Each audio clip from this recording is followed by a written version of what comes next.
Siz də pensiyaların artmasını istəyirsinizsə, kanala abunə olub videonu bəyənməyi unutmayın. 2025-ci ildə Respublika üzrə orta aylıq əmək haqqı 8,1% artmışdırsa, ötən ilin ilk 11 ayında artım 9,3% səviyyəsində qeydə alınıb.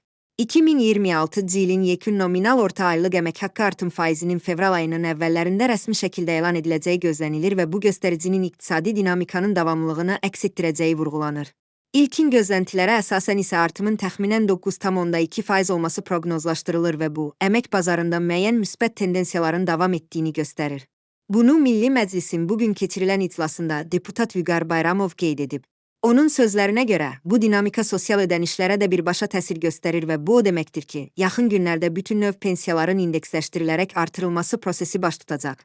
Deputat əlavə edib ki, gözlənilən 9,2% pensiya artımı təxminən 1.100.000-dən çox vətəndaşı əhatə edəcək və bu artım yanvar ayından hesablanaraq tətbiq olunacaq.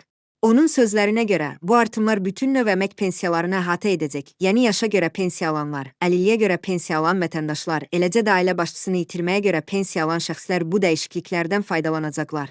Bu isə sosial təminat sistemində daha geniş əhatəliliyin təmin edilməsi baxımından mühüm addım hesab olunur.